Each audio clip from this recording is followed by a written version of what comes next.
Okay, hello and welcome to Mr. Hendry Does Protons, Neutrons and Electrons.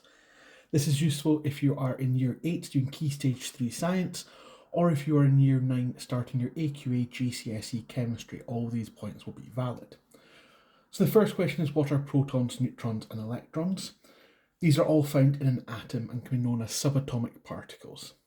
The protons and the neutrons are found in the nucleus, whereas electrons will orbit the nucleus. We need to know about the mass and charge of protons, neutrons and electrons as well. So in terms of mass, a proton has a relative mass of 1, a neutron has a relative mass of 1, and an electron has a relative mass that is very small. We can't say it has no mass because it does have some, but the mass is so small that relative to protons and neutrons, it's almost not worth thinking about. In terms of the charge of these particles, protons are positive, neutrons are neutral, so they have no charge, and electrons are negative. In an element, we have the same number of protons and electrons, we have the same number of positive and negative charge, so this will cancel each other out and mean that an overall atom of an element will be neutral. In terms of protons, neutrons and electrons, we also need to think about how we can calculate the number of these particles in an atom. And to do this, we use the mass number and the atomic number that we can find on our periodic table. So if we look at the periodic table here, for example, boron has 5 and 11 next to it. Using our key, we can see the atomic number is the number at the bottom, which is 5.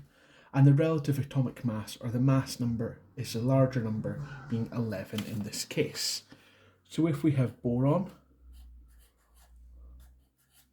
having these numbers 11 to 5, the atomic number tells us number of protons and the number of electrons. It's not a plus, it is the same number. Remembering that we need to have the same number of protons and electrons in an atom of an element so that it is overall neutral. The mass number on the top being 11, this tells us number of protons plus neutrons. Remember that a proton and a neutron each have a relative mass of 1, so if we add them together we can get the relative mass of an atom, overall for boron being 11. So if we were asked how many protons are in boron, there are 5 protons and 5 electrons. We just get that from the atomic number. And the number of neutrons is equal to 11 minus 5 equals 6 neutrons.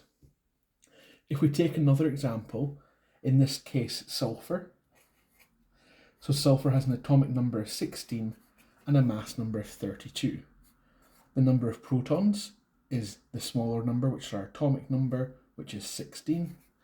The number of electrons is also 16. Remember, the positive and negative will cancel out. And the number of neutrons is 32 minus 16 equals 16.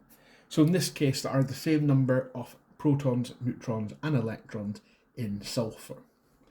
There is one small thing we also need to consider, and this is when atoms of the element have different mass numbers. For example, chlorine on the periodic table has a mass number of 35.5. Now it doesn't have half a neutron, as would be suggested here, or half a proton. That's the average mass of what we call isotopes of chlorine. And isotopes are atoms with the same number of protons and electrons as the element, but different numbers of neutrons. And in chlorine we have 2 main isotopes. We have the 35 mass number and the 37 mass number. Each of these have 17 protons. They have 17 neutrons because we get that from the proton number at the bottom. However, this one on the left will only have 18 neutrons, while this one on the right will have 20 neutrons. We need to know the name given to these, which is isotopes, and that these have different numbers of neutrons. It's also important to note that the number of protons determines the element. So every time we have 17 protons, we know that we have atoms of chlorine. Thank you for watching this video.